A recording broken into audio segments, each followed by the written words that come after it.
Listo. Pues muchas gracias. Bienvenidos a esta entrevista que me ha generado mucha expectativa poder estar recibiendo, escuchando al doctor Ludger Brenner, ¿no? Uno de los investigadores de más trayectoria en nuestro país sobre turismo, de renombre internacional, y que nos ha hecho favor de aceptar la invitación a participar en este proyecto de investigación sobre la crisis del turismo, los impactos, los cambios que se han visualizado a partir de este fenómeno, de esta contingencia que hemos vivido durante básicamente los 2 años anteriores. Me permito presentar también a la tesista Karina Pichardo, que está colaborando con nosotros en el proyecto. Muchas gracias, Karina, por estar. Y comenzaría entonces pidiéndole al doctor Brenner si fuera tan amable de hacer una breve presentación de la actividad académica que desarrolla y de la línea de investigación sobre la cual se ha presentado ha trabajado para poder posteriormente dar inicio a las preguntas de la entrevista. Adelante, doctor, por favor. Pues muchísimas gracias por la invitación, con mucho gusto.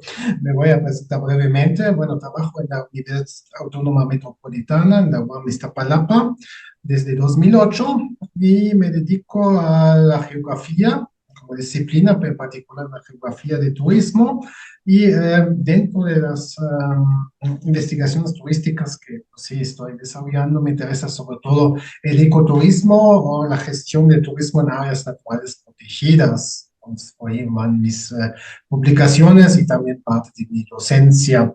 Um, bueno, y también soy miembro de la MIT, ¿no? Que me da muchísimo gusto desde algunos años. Y, bueno, he participado en diferentes eventos también.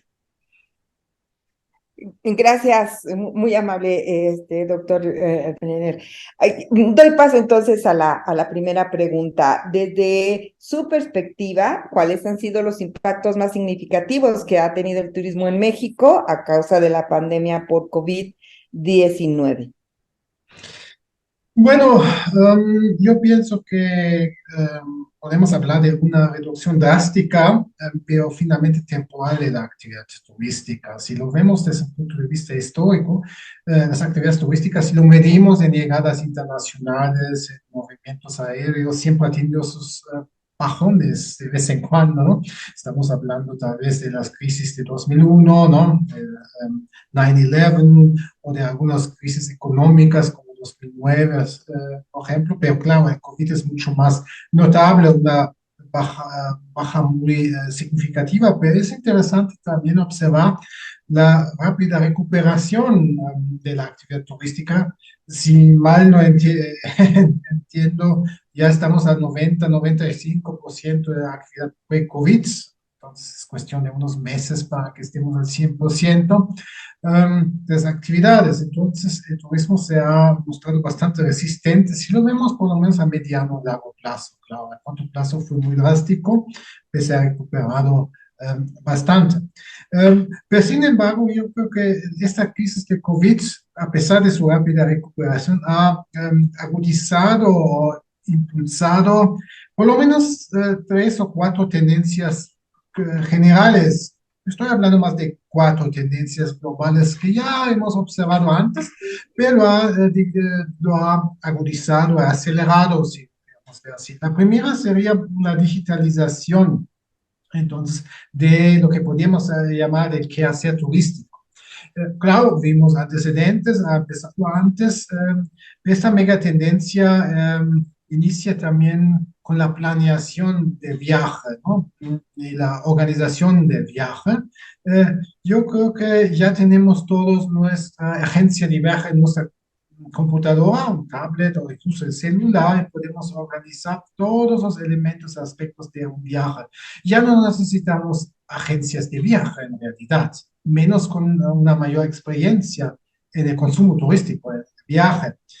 Entonces, ya vemos ahí la posibilidad de organizar el viaje, pero también usar esta tecnología digital mediante smartphones o tablets durante el viaje. Podemos no solamente reservar, digamos, hospedajes antes, reservar boletos de avión, de trenes, rentar coches, incluso comprar, digamos, boletos de eventos culturales, por ejemplo. Podemos hacer muchísimas cosas que antes solamente podían hacer las agencias. Eso no es nada nuevo, pero el COVID, la crisis, ha acelerado esto.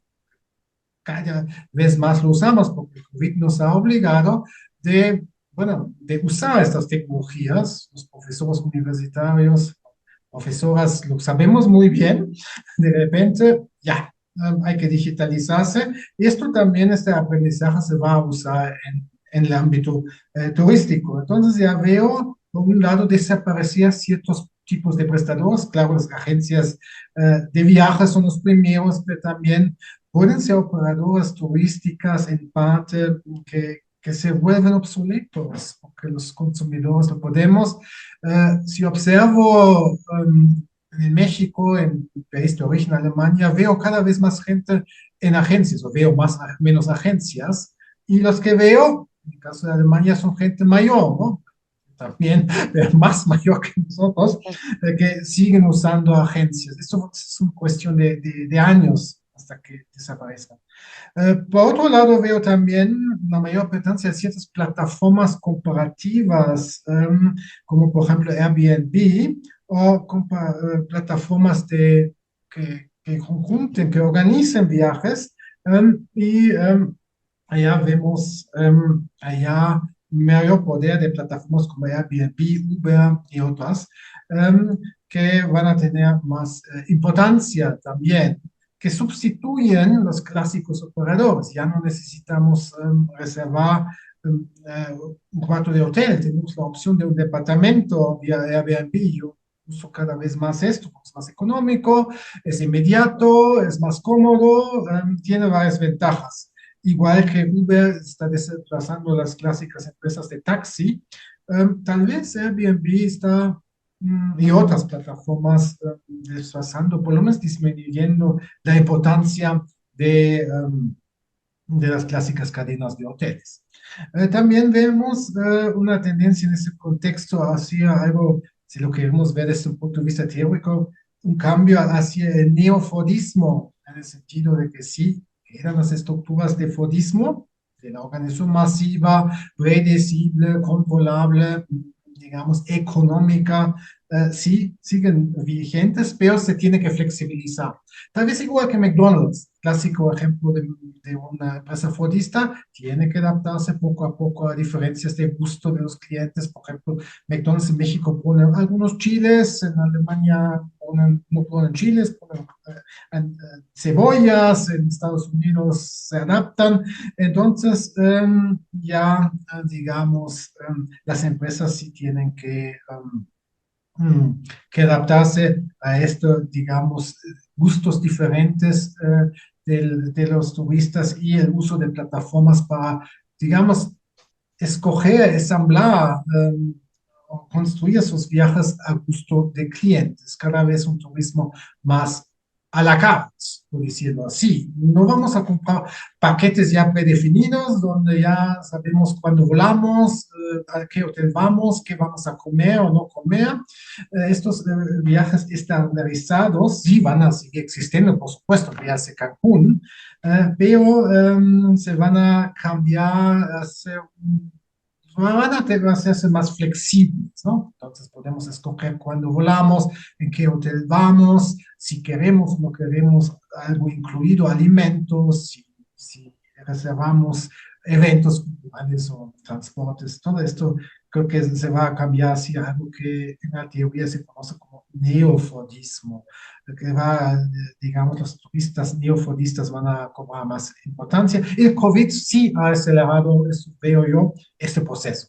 Se hubiera dado de todas formas, pero creo que el COVID sí ha impulsado muchísimo eso, como la comunicación digital que estamos haciendo en este momento, las clases digitales sí se hubieran dado de plano, pero tal vez ya brincamos 5 o 10 años en turismo, veo esto.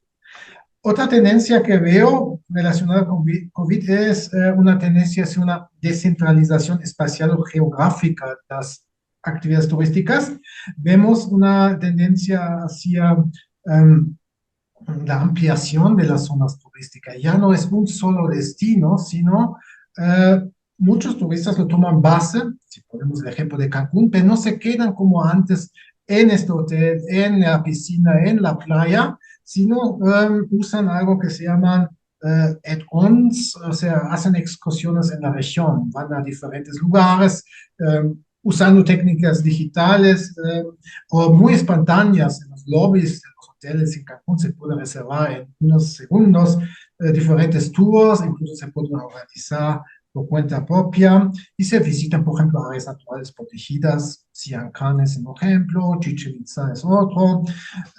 Esto creo que vemos claramente esta tendencia, es una mayor incorporación de otros espacios, pero sobre todo los espacios cercanos a los destinos establecidos, ¿no?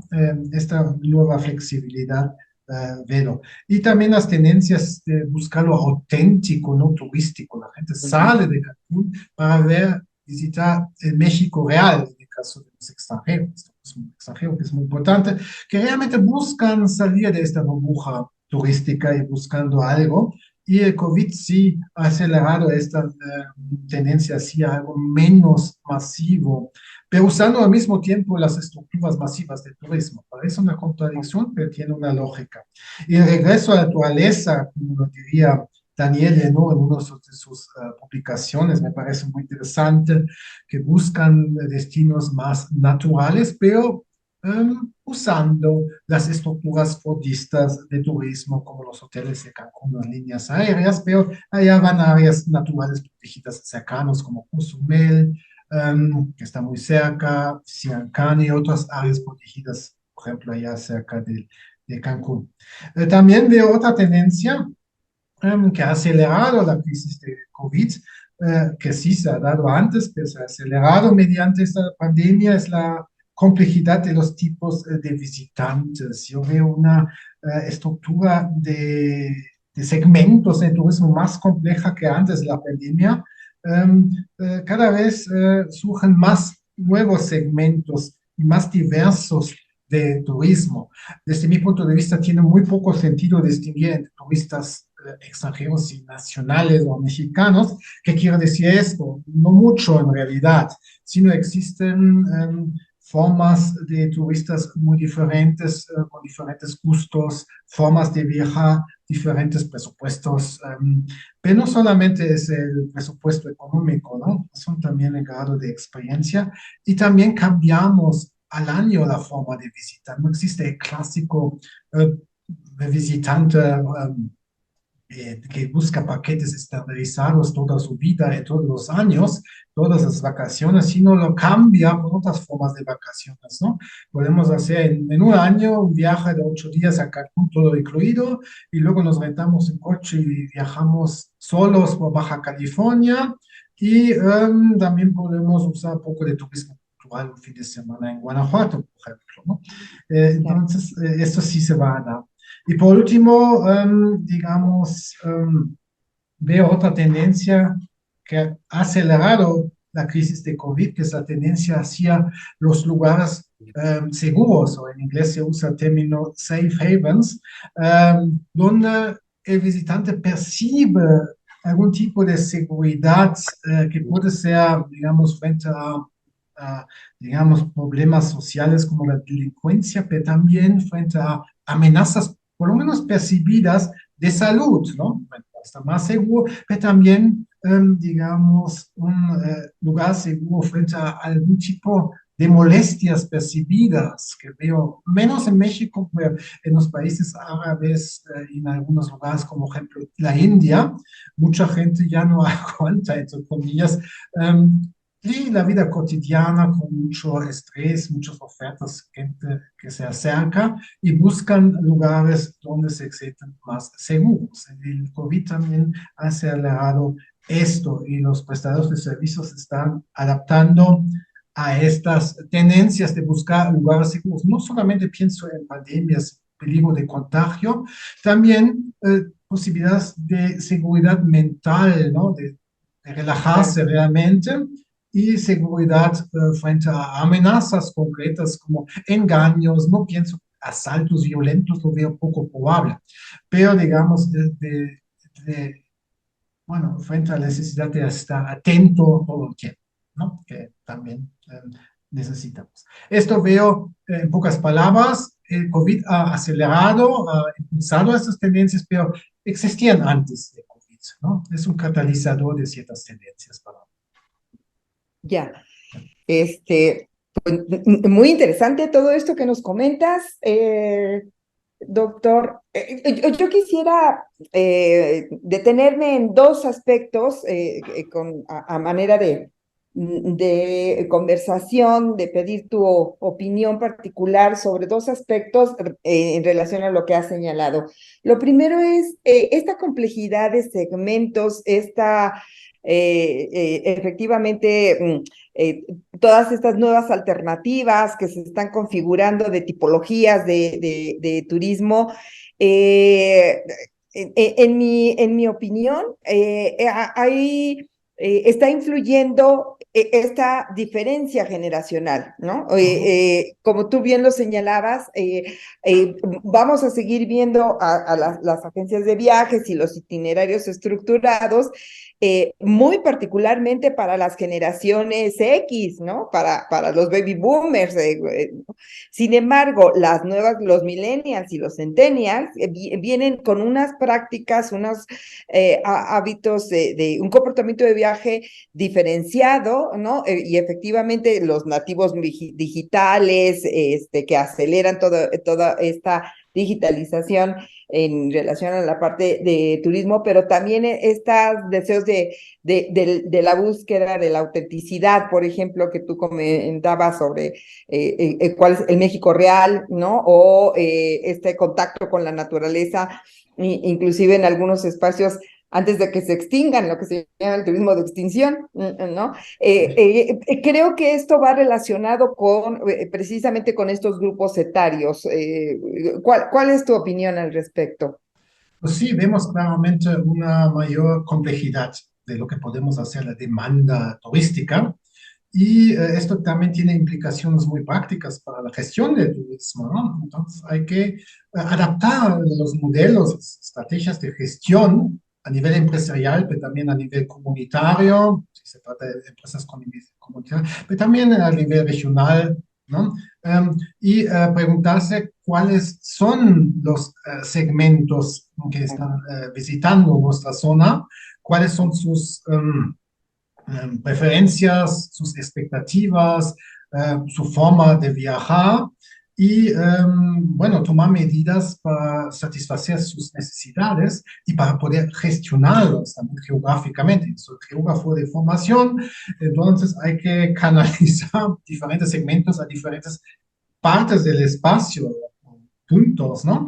Esto veo muy necesario y claro, la gran pregunta es cómo definimos estos segmentos, qué modelo de segmentación aplicamos, qué medidas estamos tomando. Y claro, un criterio es la edad, ¿no? Por supuesto, el género puede ser otro criterio.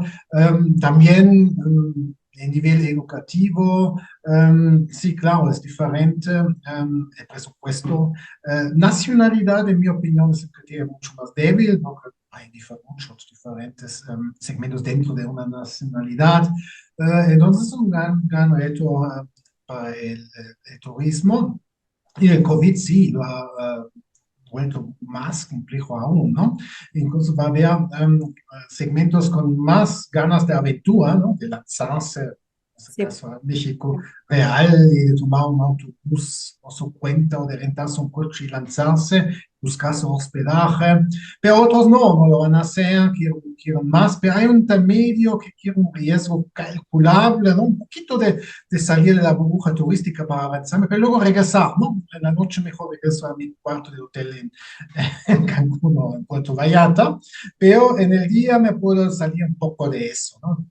Y me voy ahí a esto. Entonces, eso es un gran reto, la segmentación y la aplicación de la segmentación. moderna. El otro comentario que quisiera hacer es sobre la última tendencia que comentas en relación a la parte de la seguridad, los lugares seguros. Eh, la literatura registra que justamente aprovechando esta sensación que ha quedado global, ¿no? Sobre la parte de la inseguridad a partir de la contingencia tan inesperada de la pandemia, es que se va a potencializar la realidad virtual, ¿no? Metaverso, el multiverso, perdón, y que la realidad virtual va a ser ese espacio que nos dé mayor posibilidades de sentir seguridad, de tener como cierto control dentro del esquema programático del software o ¿no? del viaje virtual que se realice, pero que va a ser una tendencia no sustitutiva No. del viaje real, pero sí complementaria, cada vez más complementaria del viaje real. ¿Tú qué opinas? Definitivamente, la digitalización, el uso de los medios digitales y la posibilidad de obtener información de todo tipo en segundos, lo veo muy importante en la fase de la planeación del viaje, de tomar decisión a dónde voy y cómo voy a viajar y dónde. Y yo creo que ya la planeación ya se va a hacer de manera muy digital, ¿no?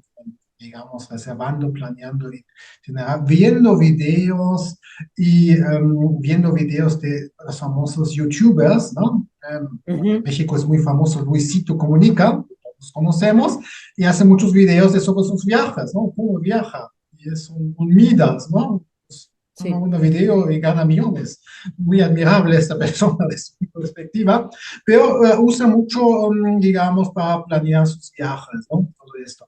Y también veo la digitalización importante durante un poquito, ¿no? Podemos modificar muchas veces nuestros itinerarios, la forma, podemos cancelar reservaciones de hoteles, incluso de vuelos, con dos clics en nuestro celular y regresar unos días después, cambiar el hotel. Esta flexibilidad digital es importante también durante la acción de hacer turismo. Claro, no lo va a sustituir. Yo creo que la gente no va a ver puros videos y quedarse en su casa. Entonces, en este caso no sería turista. Esto creo que no, porque no puede sustituir la experiencia del Exacto. viaje en sí mismo. Pero también después, para, digamos, revivir el viaje va a ser muy importante. Basta reflexionar o ver los perfiles de las, digamos, redes sociales, ¿no? Por ejemplo, si me permiten hacerlo, en WhatsApp, ¿no? Mucha gente tiene perfiles, bueno, donde se ven las personas en la playa, frente a la Torre Eiffel en París o frente a Teotihuacán, ¿no? En sus perfiles, fotos de perfil. Y esto habla que la gente quiere, digamos, usar medios digitales también para recalentar o revivir el viaje, ¿no? Podemos hacer cada rato, hacemos según el presupuesto una o dos veces al año, pero sí, sí van a, digamos, tomar un papel cada vez, jugar un papel cada vez más importante en ese sentido. En la fase de la planeación, un poquito en la fase del viaje mismo, hacer turismo, y también después, en la vida cotidiana, porque el turismo juega un papel más importante también en los tiempos de no turismo, en la vida laboral, viendo videos, presumiendo un poco nuestros viajes con amigos, colegas, diseñando nuestros perfiles en las redes sociales. Allá veo una turistificación también de la vida cotidiana y los medios digitales juegan ahí un papel muy importante. Sí, bueno, ya ves que dentro de esta línea de repensar el turismo, en distintos foros he escuchado que necesitamos repensar nuestros conceptos, ¿no? Reconceptualizar para ser más actuales por ejemplo, esta flexibilidad que ya hay entre el momento de la vida cotidiana y el desplazamiento o de la extracotidiana, ¿no? O fuera de la cotidianidad, que marcaba claramente el turismo y lo que entendíamos por él en el siglo XIX, el siglo XX, y que ahora ya no resulta vigente una conceptualización a partir de esas fronteras, dijéramos, que ya se han flexibilizado, ¿no? Sí, definitivamente. Y esto tiene que ver también con la diversificación de mercado, definitivamente, ¿no? Claro, claro, Mm, por supuesto. sí. Paso entonces a la siguiente pregunta. Ya nos has empezado a comentar algunos cambios que consideras que podría tener el turismo en México en próximos años, en los próximos 5 años, pero te pregunto si deseas agregar algunos más, si tienes algo más que compartir con nosotros en relación a esta segunda pregunta. Pues interesante en México en particular sería cómo los diferentes actores involucrados en el turismo se adaptan a esta mega tendencia que mencioné de la digitalización del viaje, ¿no? La pregunta es, ¿pueden hacerlo o no pueden hacerlo? Y es muy crucial. Si un prestador de servicios se adapta a esas tendencias, se inserta a este mundo de turismo digitalizado, por decirlo así, va a tener éxito y si no lo hace, puede quedarse fuera. Y esto veo muy notable en mi área de investigación, ecoturismo. Muchas veces son comunidades que viven en zonas, por decirlo así, retiradas, marginadas, pero aún no tienen presencia digital. Pueden tener muy bonitas cabañas, guías muy capacitadas, un ambiente precioso, súper bonito, pero si no están ahí conectados con los turistas, con los, digamos, consumidores, por decirlo así, difícilmente van a tener éxito. Entonces, este proceso de la digitalización que impulsó mucho la pandemia, sí, Sí. ha puesto entre la espada y la pared a muchos prestadores, entro o no entro. A los profesores también no nos preguntaban, si mal no recuerdo, quieren hacer clases en línea o no, pues simplemente fue una orden desde arriba, lo van a hacer. Allá, la semana que entra, tiene que empezar en Zoom o en Teams o en cualquier plataforma Sí. da clases y estas empresas están en una situación particular y bueno, y no es tan fácil, no se trata de diseñar una página listo, ¿no? Hay que pensar cómo me presento, cómo, qué tan profesional y cómo manejo estos sistemas de reservación, ¿no? Me permiten una anécdota, la semana pasada fui a visitar la reserva de la biosfera Tehuacán, ¿no? Las Ajá. cactáceas, preciosa, muy bien. Me fue absolutamente imposible reservar algo en el jardín botánico, que es la zona más bonita, donde hay cabañas. Intenté de escribir correos, nadie me contestó. Finalmente, un alumno me dio un teléfono y por pura casualidad, pues, me contestó alguien, ¿no? Pero no tienen ahí presencia digital, tienen una página, pero no se puede reservar nada, no se puede comunicarse con nada. Y sí, ahí no quiero hablar mal, pero es una necesidad que se va a dar y no se puede decir, ah, pues sí, somos muy pequeños y no podemos. Bueno, tampoco podemos decir como profesores, ay, pues soy muy viejo, ya no entiendo estas cosas digitales que tuvimos que hacer. Entonces, allá sería muy interesante ver quiénes se pueden ahí adaptar a esta tendencia de la digitalización, pero digitalización de verdad, ¿no? No solamente poner una página profesional con posibilidad de comunicarse, de reservar, de tener esa famosa seguridad. Si llego a esta reserva, quiero que alguien me reciba y me dé la llave de mi cabaña. Y no, pues como yo lo hice, tuve que ir y buscar a alguien. Y bueno, tuve suerte, me dieron las cabañas que reservé por teléfono.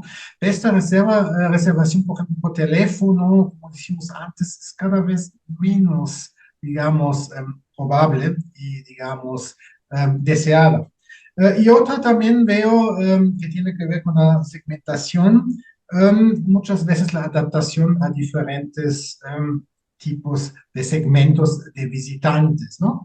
Esto en mi área de ecoturismo, eso va a ser cada vez más difícil para las comunidades que prestan servicios ecoturísticos, adaptarse a diferentes segmentos. Lo están haciendo, hacen gran esfuerzo, ¿no? Pero tienen que ser un poco más desde mi punto de vista de pensar quiénes nos van a visitar, qué tipo de información voy a proporcionarle. Um, y con qué tipo de guía y qué les voy a decir dónde y cómo voy a incluir tal vez medios digitales, ¿no? Un recorrido, por ejemplo, por un área protegida, se puede usar fácil aplicaciones. Tenemos una aplicación y como museos. Hacemos clic en un número, nos hablan sobre medio ambiente, podemos tomar fotografías de ciertas plantas y animales y los vemos, nos explican dónde. Incluso el papel del clásico guía va a cambiar, porque se puede sustituir en parte con esas aplicaciones. Tal vez no se puede sustituir guiándonos el camino, en principio sí, podemos desarrollar senderos, pero allá tenemos que ver en México mucho. Y también otras instituciones en el turismo cultural, por ejemplo, el Instituto Nacional de Antropología e Historia, el INAH, pues tiene que hacer mucha tarea desde mi punto de vista de proporcionar mejor información sobre las zonas arqueológicas, zonas coloniales. Yo a veces me desespero, francamente, si voy a una área protegida, ¿no? Bueno, a zona arqueológica, y allá leo tablas, o, digamos, de información que ya se encuentra el templo número F, que está sobre la plataforma J y que está en el sureste, no sé qué.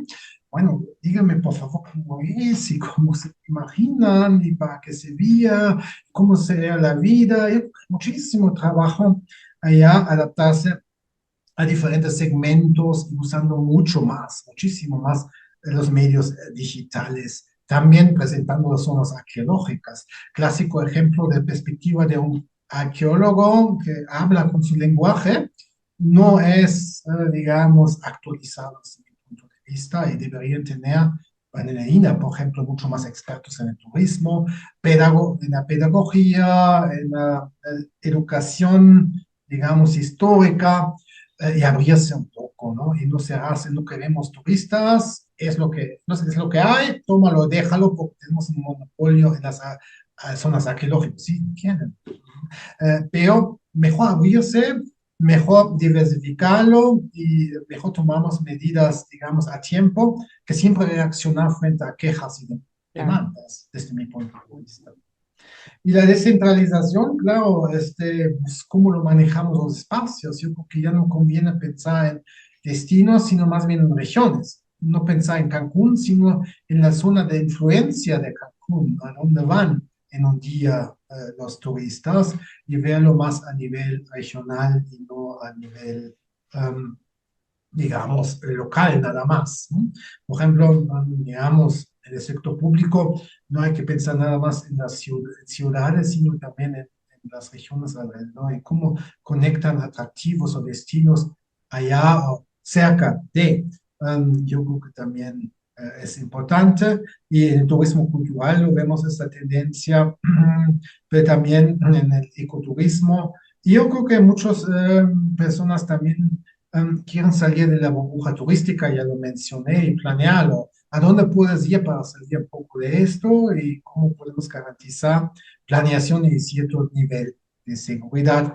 Y esto tiene también efectos positivos porque las ganancias, los efectos económicos positivos se pueden distribuir mucho más en el espacio, no se concentran en algunos puntos, se dispersan más en la región. Por ejemplo, si un turista se va a un pequeño pueblo, área protegida, compra una comida, tal vez contrata un guía o hace un tour en lancha, beneficia mucho más a las comunidades si se quedara solamente en un hotel y no sale de ahí, ¿no? Y hay que promover y canalizar este proceso que COVID ha impulsado y que se ha dado antes, definitivamente. Lo veo. Y bueno, hablando de mi área de investigación, que es el turismo basado en naturaleza o ecoturismo, si lo queremos ver así, tenemos que pensar también en muchas, digamos, tareas, ¿no? De la definición de segmentos, de adaptación de las ofertas, también en el ámbito natural, ¿no? De la educación ambiental. El ecoturismo es una de las pocas oportunidades donde las personas normales, urbanos, que casi no experimentamos naturaleza en nuestra vida cotidiana, pueden tener contacto real en un ambiente natural no tan alterado, no muy alterado, y hay que aprovecharlo al máximo, no solamente para generar beneficios, también educación ambiental es una tarea muy pendiente en el turismo, en el ecoturismo en particular, y allá tenemos que pensar cómo podemos aprovechar la presencia, la poca presencia en la vida, el poco contacto con el medio ambiente natural, para que pues, sepa un poco sobre el medio ambiente que visita, sobre la importancia, y lo ideal sería, digamos, impulsar ciertas reflexiones y lo mejor sería, digamos, impulsar cambios en la vida cotidiana, teniendo experiencias en el ambiente natural, reconociendo la necesidad de su conservación y reflexionando sobre su propia forma de vida, de consumo, no solamente durante el turismo, sino también durante la vida cotidiana. El turismo puede ser un instrumento para impulsar ciertos cambios. Tal vez, por ahí soy muy optimista, se cuestiona mucho esta posibilidad de cambiar formas de vida mediante el turismo, pero yo pienso que puede ser un inicio, porque si vemos nuestra vida, digamos, urbana o digital frente a la máquina, pasamos muchísimo tiempo frente a una pantalla, pequeña o grande, y tenemos muy poca conexión con la naturaleza y es una oportunidad de dejar atrás un poco las pantallas y las computadoras y experimentar la naturaleza en realidad, ¿no? Sí. Ya, Tarea en México. Sí. sí, mucho. Un reto muy, muy importante. Me gustan mucho estas puntualizaciones que has hecho en relación a la condición de México este señalamiento que haces de estas limitaciones, por decirlo así, de estas limitaciones en términos del aprovechamiento y de la información que se ofrece a los visitantes. Yo quisiera comentar dos elementos en relación a lo que nos compartes. El primero es que, fíjate, me parece muy atinado esto que dices sobre que los destinos, los productos turísticos deben de tener claridad sobre cuál es la demanda, ¿no? Cuál es el nicho del segmento de demanda específico al que están dirigidos. Justo con un tesista de maestría durante la pandemia hizo él una investigación en Mahahual, en Quintana Roo, y uno de los cambios que pudo recuperar en términos de toda la modificación que se hizo de la parte turística en el lugar fue esta sorpresa, esta falta de experiencia y de preparación de los prestadores de servicios para atender turistas nacionales, ¿no?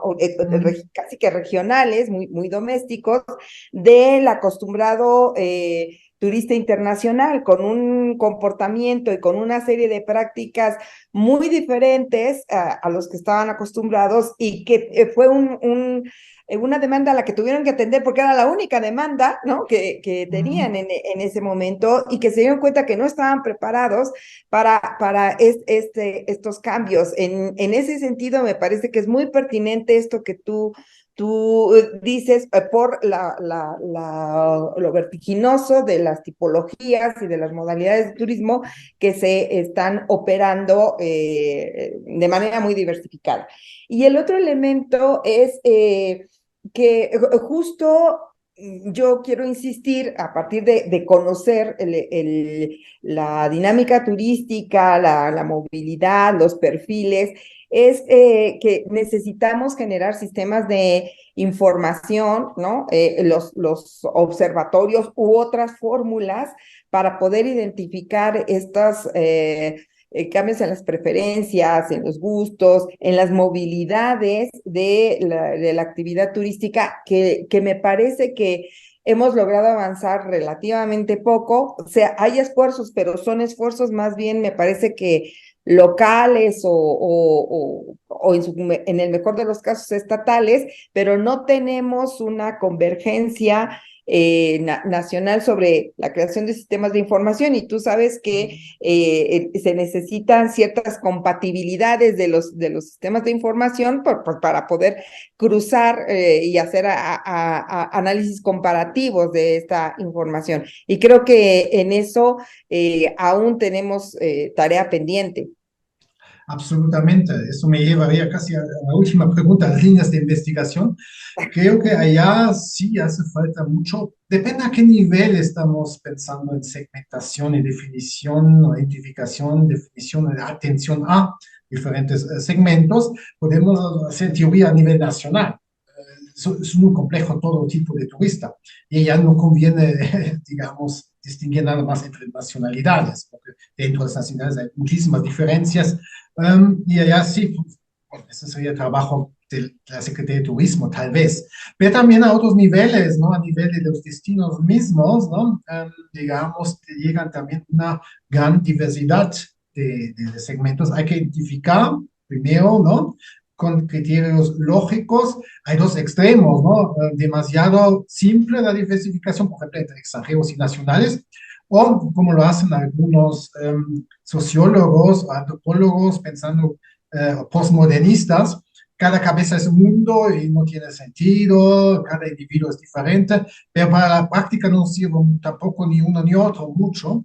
Tal vez hay que buscar un número razonable de segmentos que tenemos, por un lado, generalizar, pero por otro lado también diferenciar el gran mercado turístico, la demanda turística. Eso es un reto también. Por ejemplo, en ecoturismo me gustaron publicaciones que identificaron 16 segmentos, que me parece todavía viable para la gestión. No demasiado pocos, no demasiados, pero eso es un gran reto. Y cada uno de los prestadores o regiones tiene que preguntarse cuál es mi segmento favorito que me conviene. Y a quién puedo atender, francamente, y quién realmente no estoy preparado, ¿no? Lo veo mucho en mi área de ecoturismo. Muchas comunidades, permítanme que le diga, no están preparados de atender, por ejemplo, personas que no hablan español. ¿Qué hace un japonés que llega a una reserva de la biosfera y no hay nadie? Ok, tal vez no esperemos que hable japonés, pero hay que tener a alguien en inglés, pero capacitado. Idioma es un punto, ¿no? O condiciones físicas, ¿no? Hay personas que quieren caminar 2 kilómetros y ya se cansan, y otras personas que quieren caminar muy duro, ¿no? 20 kilómetros al día. ¿Quién va a tener estas personas? Y otros quieren ver no solamente naturaleza, sino también manifestaciones culturales, ¿no? Se interesan en costumbres, en artesanía, en gastronomía. ¿Cómo lo vamos a proporcionar? ¿No? Lo hacen a veces muy bien, pero es un gran reto y a eso falta un poco de investigación científica para ayudar pues sí, no solamente a las comunidades, también a diferentes tipos de prestadores de servicio, incluso instituciones públicas que están promoviendo el turismo, pero hay que promoverse dirigido a ciertos segmentos. Si no tenemos claridad buena con respecto a nuestros clientes o visitantes, difícilmente vamos a tener un producto turístico exitoso.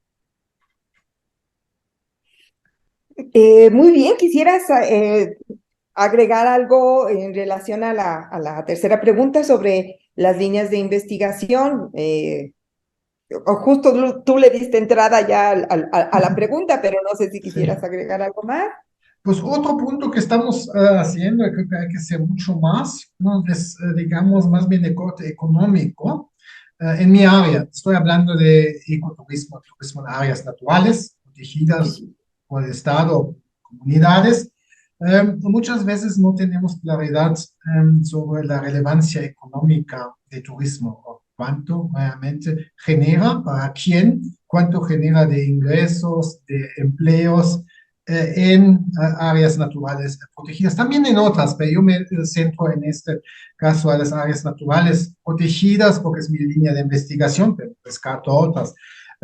Pero existe muy poca claridad para ver digamos, cuánto genera el ecoturismo en tal y tal área, quién se beneficia, y esto nos da argumentos muy importantes para, digamos, promover la conservación ambiental mediante el ecoturismo, diciendo el ecoturismo genera ingresos y las áreas protegidas también son generadoras de ingresos, no solamente son hoyos negros económicos, que cuestan dinero al Estado, sí, cuestan, porque hay que pagar personal y presupuesto para las instituciones y todo esto. Sí, por supuesto, pero también genera, y eso es muy importante, este argumento, lo que si pensamos en los presupuestos que tienen áreas protegidas, es muy bajo, ¿no? Y una de las razones puede ser que no tenemos argumentos fuertes para argumentar. Es un buen negocio declarar áreas protegidas porque el turismo genera, pero un diputado, en el momento de asignar presupuesto, la Cámara de Diputados preguntaría, ¿y cuánto? ¿Cuánto me cuesta y cuánto me genera? No, así piensa de la política. La economía sigue siendo un argumento muy fuerte y argumentando, bueno, ecoturismo también genera tanto y tanto, y si no conservamos bien, perderíamos esta cantidad y eso debe ser con pesos y centavos, ¿no? Y no estimando. Y existen estudios que hemos hecho, son complejos, son, digamos, algo costosos y tardados, pero valen mucho la pena, porque no solamente se pregunta, se manda a alguien preguntando cuánto gasta, hay que calcular, definir segmentos, cuántos segmentos gastan tanto, en dónde, cuánto es, digamos, el efecto multiplicador estimado, cuánto se queda en la región y cuántos son ecoturistas, digamos, duros que solamente viajaron a tal zona por hacer actividades ecoturísticas, cuántos son turistas que lo toman como un atractivo adicional. Allá creo que hay muchas líneas de investigación muy necesarias porque yo hablé con muchos directores de reservas, no saben, no tienen datos y se muestran muy Sí. interesados. El problema que veo, si me permiten, es el financiamiento. La política de CONACYT, ustedes acérquense a las comunidades, está muy bien, pero yo me pregunto quién me está financiando estudios, investigaciones en estas.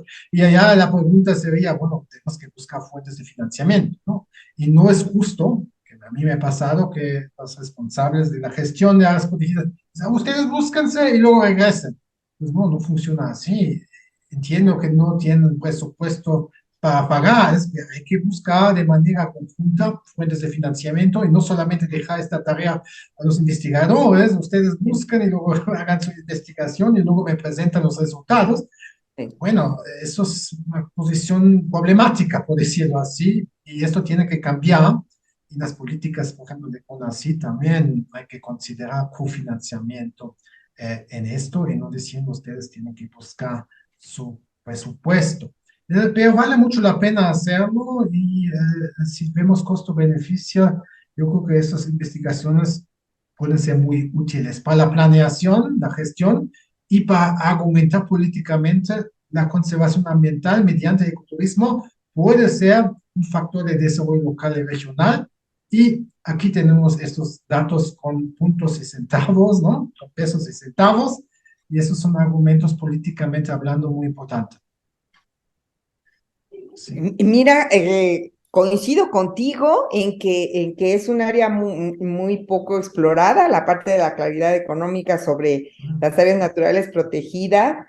El año pasado, no, este año tuvimos oportunidad, sí, este año, de hacer un sondeo acá en el Nevado de Toluca, que es un área que yo he trabajado durante mucho tiempo, un sondeo sobre las operadoras locales, o las operadoras turísticas que traen visitantes tanto del Valle de México como de la zona metropolitana de Toluca, pero particularmente del Valle de México, y nos hemos dado cuenta que ha crecido exponencialmente el número de operadoras que llegan, la dirección del área natural tenía un primer listado de 80 de 80 operadoras registradas antes de la pandemia, pero después de que se apertura nuevamente a la visitación, estas crecieron hasta una cifra cercana de 400 operadoras que llegan al lugar trayendo visitantes con muy distintos paquetes, actividades, costos. Habría quienes tenían la cotización desde 500 o 600 pesos por persona hasta los 2,000, 2,500 por persona, ¿no? Sí, Y sí. hay quienes llegan en una camioneta, van, y hay quienes llegan con autobuses, 10 autobuses de 40 personas cada autobús. Entonces, absolutamente de acuerdo contigo en que esto lo hemos explorado realmente como poco y nos daría argumentaciones de mayor solidez para poder estar mostrando ahí este comportamiento económico dentro de las áreas naturales protegidas y pidiendo que haya con mucho mayor presupuesto, atención personal un elemento que es muy importante que hemos identificado acá es la parte de la aplicación de las sanciones. Los reglamentos están creados, pero no hay la aplicación de las sanciones que permita realmente establecer una regulación del comportamiento al interior del área natural protegida. Perdón que aproveché tu comentario para platicar todo esto, pero de verdad me parece que es un área importante de poderse explorar en términos de investigación. Sí, sí, también regresando a la segmentación, es una tarea también pendiente en áreas protegidas, ¿no? Estamos trabajando en esto. Y bueno, sí, claro, tenía claridad de la diversidad, ¿no? De visitantes, sus necesidades, pero también de sus gastos. ¿Quién gasta más? Eso suena muy capitalista tal vez, pero es importante cuáles son los segmentos que aprovechamos o no aprovechamos tanto, en cuáles nos tenemos que concentrar en el momento de diseñar productos o modificar nuestros servicios, aprendiendo tal vez de las grandes empresas automotrices, por ejemplo. Ellos calculan muy bien, estudian muy bien el mercado antes de diseñar un nuevo modelo, ¿no? Por ejemplo, Chevrolet lanzó el Beat. Estoy completamente seguro que planearon muy bien para qué segmento es este Beat, ¿no? Para gente urbana, que dice un coche chiquito, no tan grande, relativamente económico, o choferes Uber, ¿no? Que no les conviene tener una limusina muy grande porque gasta todo en gasolina.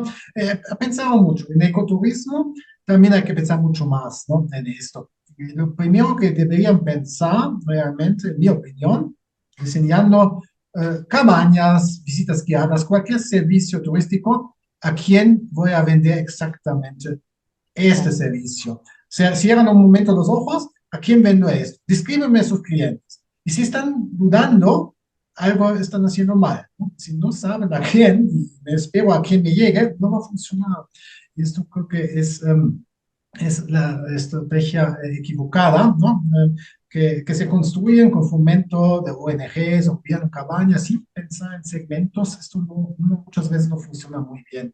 Entonces, allá se puede estudiar mucho por la investigación turística, hablando de la MIT, mucho más en cooperación, claro, con las autoridades locales, regionales, pero, en mi opinión, buscando financiamiento conjunto. Entonces, Claro. perdón por la insistencia, diciendo, bueno, necesitamos la academia, sí, pero bueno, ¿quién nos paga? No tenemos presupuesto personal para financiar las becas para estudiantes, los viáticos, etcétera, etcétera. Esto siempre ha sido un reto y hay que verlo, ¿no? Hay que ver de dónde lo vamos a sacar.